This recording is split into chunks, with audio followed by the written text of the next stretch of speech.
It gives me great privilege to introduce my guest of the hour. Joining us, of course, for our continuing Pakistan election coverage is our Pakistan Bureau Chief Anas Malik. And also joining me on this broadcast from Lahore is Imran Khan. She's a journalist. Reham, welcome to WION World is One. Thank you, Priyanka. Anas, I'd like to start with you. What's the latest on the ground? Nawaz Sharif, of course, getting a seat. Lots of surprises as well. What's the mood on ground when it comes to the results trickling in as we speak? Certainly, so lots of surprises there, Priyanka. You rightly mentioned. I'll just get aside for the benefit of our viewers. The results have started to trickle in. 53 seats have been announced. I'll ask my camera person to pan and zoom as well. 53 seats have been announced. 213 are still awaited. And by the looks of it, it seems to be a tough match between the Pakistan Muslim League Nawaz and the independents, that is both stand at 18 seats each. After that is the Pakistan People's Party, which is trailing behind at 14 seats, then the Balochistan National Party and the MQM and the Pakistan Muslim League Qaid-e-Azam. All three of these parties are at 1 seat each. So it's an interesting competition right now. The good news is that as this media wall reflects as well, that the results have indeed started to trickle in, though 18 to 19 hours after the elections had been completed. But finally, so it's never too late and it's never a dull day in Pakistani politics, as they say. We would be expecting the results, the compilation of the results, to be completed sometime towards the evening today. So it would not be wrong to presume that by day end today, we would definitely be having a position or some sort of a picture as to who would be forming the next government and who could potentially be Pakistan's next Prime Minister. Priyanka. Absolutely, Anas, and we'll of course keep coming back to you for more on-ground reports. This is a perfect timing to go to Reham Khan. Reham, given your experience as a journalist, what's your reading of the situation? A big victory for Nawaz Sharif, something that was predicted. What do you expect through the day? So I think, Priyanka, it's fairly predictable. I think that the lead, I can update a little bit more. PMLN leads with 39 and the independents at 38. So it was predictable because I had tweeted earlier as well that the biggest party this time around in the elections 2024 in Pakistan will be the independents. And the independents, the PTI affiliated ones are 236, 264 are independent who claim to be completely unaffiliated. So they're up for grabs. And I think any party that gets the independents on board will form the government in the center as well as in Punjab. It looks likely that the Punjab government will go to PMLN under Nawaz Sharif, and his daughter, Maryam Nawaz Sharif, for the first time, will be sitting in the parliament. She has won the provincial seat as well as the National Assembly seat. So that's a really big win for her and I suppose for all women who have a lot of obstacles put up in front of them. We are still awaiting the result of a very, very interesting seat, NA 127, where Bilawal Bhutto is contesting in Punjab. And for me, personally, this is of great interest. Can he make an inroad into Punjab? It looks likely that he will be. But Sindh has, again, for the fourth time, gone to the Pakistan People's Party, and they've made a lot of progress in urban Karachi seats as well. So forming, I suppose, a fairly traditional pattern. KP has gone to PTI-affiliated independents there. They've had a really, really good time there. And just a couple of surprises there. One seat in Peshawar for PMLN, which is unusual, and I think will raise quite a few eyebrows. For the center, I think it could be one of two scenarios. So option one is that if PMLN leads with a sizable number, then they will form the government in the center. Nawaz Sharif has given a clear indication that he doesn't want a coalition or a hung parliament. Option two, that Asif Ali Zardari actually is looking like the winner here because these independents could form government with Asif Ali Zardari, and we could have the youngest prime minister in the shape of Bilawal Bhutto in the center, with Punjab going to PMLN.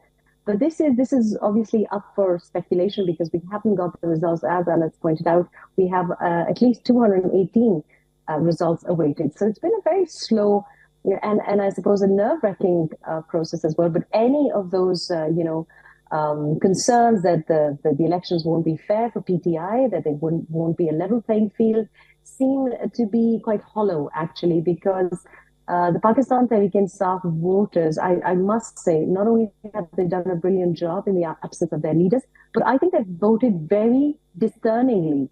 For example, the ones who were long-term Pakistan Tehreek-e-Insaf party workers have actually retained their vote bank. They have been voted back in. But some of the new parachuters have been rejected. And some of those who were clearly implicated in 9th May have not had that voter turnout. For example, Dr. Yasmin Rashid, to be specific. But I think that for me, the biggest news of the day, which makes me very, very happy, is the fact that Sheikh Rashid has been defeated on both of his seats from Rawalpindi. And I think, again, the PTI voters have shown, I suppose, a clear choice between who they think are opportunists and who they think are actually very, very loyal and sincere to the party leadership. So I think that it's been actually quite an interesting campaign and a very interesting last 24 hours as well. Unfortunately, the media rushed in with results that were not checked and not accurate. But I suppose the ECP is to blame because of this very slow and very, nerve-biting, I suppose, nail-biting finish. So I think that the ECP could have perhaps pulled out their socks and delivered the results a bit earlier. But right. At least I think everyone seems to be not very happy. And that can't be a bad thing for Pakistan.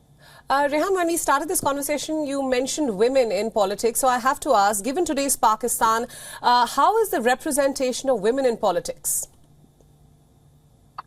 Priyanka, it's depressing to say the least. For the general seats, we had only 4.77% given to women candidates. And on the reserve seats, and these are the major parties, on the reserve seats, it was very depressing because it was clear nepotism. There were families, everyone's wife, daughter, daughter-in-law, grandmother. Everyone was sort of really brought in because of their other half or their fathers being in political positions, and that's very depressing. That's not a good omen for Pakistan, as generally speaking, particularly with Maryam Nawaz Sharif. We've been huge supporters of Maryam Nawaz Sharif and Asifa Bhutto and other people, other women who can be trailblazers. But you see, the advantage that you have belonging to a dynasty, belonging to a famous political family, is the advantage that many Pakistani women do not have. And we must stress that we have to improve the percentage of representation, and we must improve the quality of women representing in parliament. For example, the PTI, I think, will probably win this very important seat in Sialkot, where Usman and Omar Dar's mother has been contesting, and I'm not entirely sure whether she's won it. But although, she has led it with a lot of vigor, I suppose, at her age. But we must see the quality of representation. What can this woman or women like her contribute? Can they talk about policy? Can they talk about women freedoms? That is very important. So although I don't want to take away from anyone's winning, but I think we must focus. It's not enough being a woman. It has to be a woman who has ability, and it must be meritorious. And that, I think, the PTI have failed us repeatedly, but the PMLN and Pakistan People's Party haven't done that well either. Those words, that's certainly going to resonate with all of us. Just a final question, Rehan, and very quickly, the role of the military in these elections, how do you view that? So I think that the military has constantly come under a lot of criticism because of this perception that Nawaz Sharif was a ladla. But it doesn't seem like that Nawaz Sharif was a ladla, because some of the upsets have been very, very strange. Khwaja Saad Rafiq, an absolute asset to Pakistan Muslim League Noon. And I wouldn't even say that he's one of those politicians who has ever been on the wrong side of the military either. I think that he is generally liked for his tact, for his diplomacy, played a huge role in the vote of no confidence. I was an eyewitness. So this upset in the heart of Lahore, where Imran's lawyer, Lateef Khosa, wins, is depressing because of other cases that Latif Khosa has represented. The very famous Shahrukh Jitoi case that he represented. But if there was rigging, or if there was some nodla or the establishment favoring one party or the other, it doesn't seem to reflect in the results that we've seen so far. And Khwaja Sadiq's upset is a huge, huge thing. I think that maybe there has been support for independence, if anything, and I think that the support has been because of the very, very good campaign by PTI. Against all odds, I think they got their symbols out to their voters, and they did manage, particularly the women. The women in PTI polling stations have done extremely competently, and a lot of my family and friends who are not PTI voters have actually said that it was a commendable role by PTI women in polling stations. Now, that points to two things. A, that the PTI has started to become a little bit more organized, and B, that they were allowed to do that. So that doesn't reflect rigging or establishment favoring anyone. If the establishment is, in my eyes, guilty of today, I think that they've let them all play along. So I think they've perhaps decided to stay the proverbially neutral this time, because it's a little bit of a chaotic confusion. Reham, you've mentioned the PTI, so I have to... Right, I'm sorry to interrupt you there, but you mentioned the PTI a couple of times, so I have to ask, did you expect the continued popularity despite the opposition leader being in jail? You see, there is, of course, a core vote, and there is what we refer to as the stan culture. So there is, a genuine obsession with Imran, and he does have that following. The problem has been the fact that within Pakistan, I think waiting for a messiah and waiting for somebody to just solve all your problems, and really they had 3.7 years and they didn't do much to alleviate poverty or to give their youth any jobs or any kind of future. Well, we don't have a lot of hope in Pakistan, you see, and charisma and celebrity status goes a long way. We're not like India, where you have a lot of celebrities. You have Bollywood celebrities and cricket celebrities, now the IPL celebrities. Pakistan, I think, lacks charisma. And I think Imran has enjoyed that celebrity status for a very long time.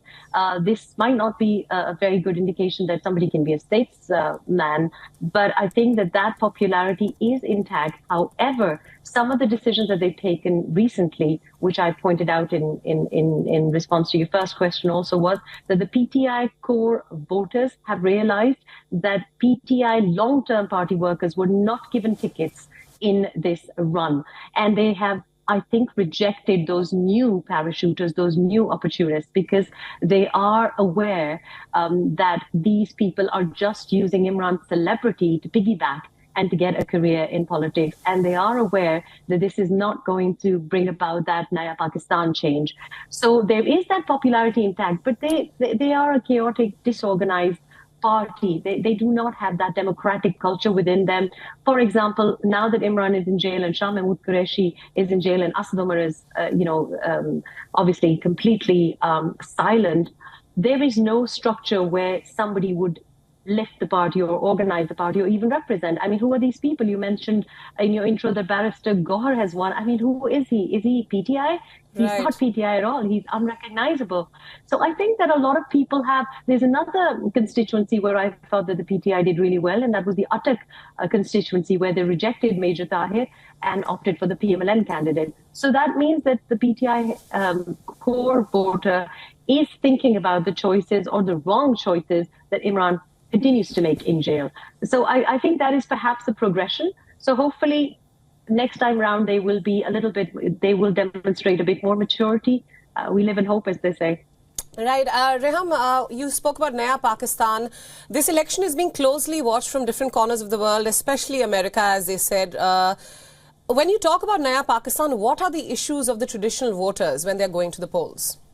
We know about the economic crisis, we know about political instability, the violence, the spate of violence leading up to the day of the election, so much so that mobile services had to be suspended.